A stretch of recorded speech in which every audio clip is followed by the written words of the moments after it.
Welcome back. मेरा नाम है शिवा और आप देख रहे हैं रिवाइज रूम। चलिए शुरू करते हैं। आज हम टॉपिक नया वर्षा के प्रकार। तो वर्षा के प्रकार कितने हैं देखते हैं। वर्षा निम्नलिखित यहाँ से 3 प्रकार की होती है, लेकिन यहाँ पर 4 प्रकार हम लोग पढ़ेंगे। ठीक है, वर्षा के मुख्यतः कितने प्रकार होते हैं?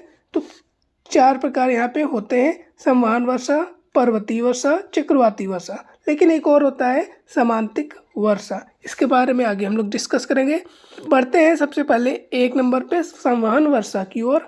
संवहन वर्षा क्या होती है? यह वर्षा तब होती है जब पृथ्वी की सतह से गर्मी के कारण हवा ऊंचाइयों पर उड़ती है या ऊंचाई पर उठती है। तो ये देखो आपको सूरज दिख रहा है, इसकी जब किरणें क्या होती है पृथ्वी पर पड़ती है, तो पृथ्वी पर पड़ने से सतह क्या होती है? गर्म हो जाती है, और यहाँ सतह के पास की हवा भी क्या होती है? गर्म हो जाती है, जिस कारण से आपको पता है गर्म हवाएं क्या होती हैं? ऊपर की ओर उठती हैं। तो जब जैसे जैसे ये गर्म हवा उड़ती है तो अपने साथ में ये क्या ले जाती है? वाष्प ले जाती है। तो ये वाष्प क्या होने लगती है? संघनित होने लगती है, जिस कारण से क्या हो जाता है? यहाँ वर्षा के बादल बनने लगते हैं। ठीक है, तो वर्षा के बादल बनने लगते हैं, जिसके कारण क्या होती है? जब ये कंडेंस हो जाती है, ठीक, जब कंडेंस बहुत ज़्यादा हो जाती है तो ये क्या होती है? फिर बूंदी के रूप में बरस जाती है। ठीक है, बात समझ आ गई? अब देखो ये कहाँ पे होती है? उष्णकटिबंधीय और ग्रीष्म काल में ये वर्षा होती है। चलिए सेकंड पे चलते हैं। सेकंड वर्षा क्या है? पर्वतीय वर्षा है। पर्वतीय वर्षा जैसे कि आप यहाँ पे देख रहे हैं, यहाँ एक पर्वत है, पर्वत की इस साइड आपको यहाँ एक बादल दिख रहा होगा।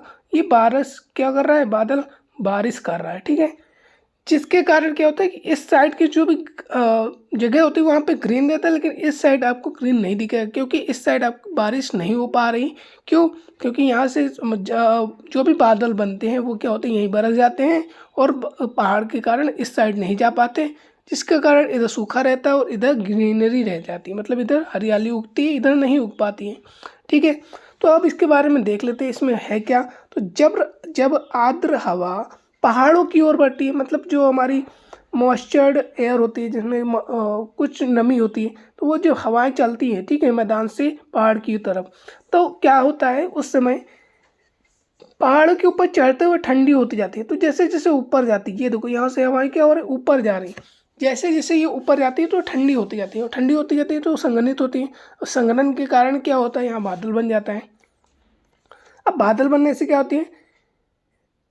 पहाड़ों के ऊपरी हिस्से में अधिक वर्षा होती है, ठीक है, जबकि ढलान की दूसरी तरफ शुष्क क्षेत्र होते हैं, जिसे वर्षा छाया भी कहते हैं। तो इसे क्या कहेंगे? इसे वर्षा छाया भी कहते हैं। नेक्स्ट चलते हैं थर्ड पे। थर्ड क्या लिखा है यहाँ पे? चक्रवाती वर्षा। कौन सी? चक्रवाती। अब देखो यह वर्षा तब होती है जब आर्द्र हवाएं क्या होती है? चक्रवात या निम्न दबाव क्षेत्र की ओर खींची जाती है। जैसे जैसे यह हवा ऊंचाई पर जाती है और ठंडी होती है, वर्षा होती है। तो ये आप देख सकते हैं यहाँ पे क्या हो रहा है?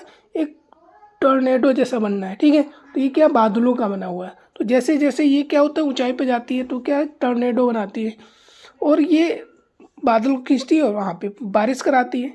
तो उष्णकटिबंधीय और उष्णकटिबंधीय चक्रवातों के मैदान में ये के दौरान समानता होती है। ठीक है, तो ये समझ आएगा। चौथा देख लेते हैं। चौथा नया टॉपिक है, समांतिक वर्षा क्या होती है? देखो यहाँ पर आप देख सकते हैं वार्म लिखा है, यहाँ कोल्ड है, मतलब यहाँ से वार्म एयर है ना, गर्म हवाएं, यहाँ से कोल्ड एयर ठंडी हवाएं जब आपस में टकराती हैं, जिसके फलस्वरूप क्या होता है कि गर्म हवाएं ऊपर चली जाती हैं और ठंडी हवाएं नीचे की ओर चली जाती हैं, और ये वार्म जो एयर है, गर्म हवाएं हैं, वो ऊपर जाके संघनित होती हैं। मतलब क्योंकि ऊपर से क्या होंगे? ठंडा, क्योंकि ऊपर जाने पर जो हमारा टेम्परेचर होता है वो ठंडा होने लगता है। ठीक है, कम होने लगता है, जिस कारण से क्या होगा? यहाँ से जो बादल होंगे वो संघनित हो जाएंगे। ठीक है, जो एयर में मॉइस्चर होगा, क्योंकि ये क्या होती है? आर्द्र हवाएं होती हैं जो ऊपर की ओर उठेंगी। ठीक है, जिसके कारण क्या होगा कि जब दो विभिन्न वायुमंडलीय द्रव्यमान जिसे गर्म और ठंडी हवा आपस में टकराती है, तो गर्म हवा ठंडी हवा के ऊपर उठती है और संघनन से वर्षा होती है। तो ये संघनित होगी और संघनन से क्या होगी? वर्षा होगी। जैसे कि यहाँ पे आपको दिख भी रहा होगा, यहाँ पे एक बादल है जो कि संघनित हुआ है, और फिर यहाँ से क्या हो रही है? वर्षा हो रही है। अब इससे के यह प्रकार ये कहाँ पे होता है? तो ये शीतोष्ण क्षेत्रों में पाया जाता है, जहाँ पे बर्फीली एरिया होता है, वहाँ पे बारिश जब होती है तो इसी से होती है। ठीक है, तो आई होप ये टॉपिक आपको समझ आया होगा। So please like share subscribe कर देना। Thank you for watching.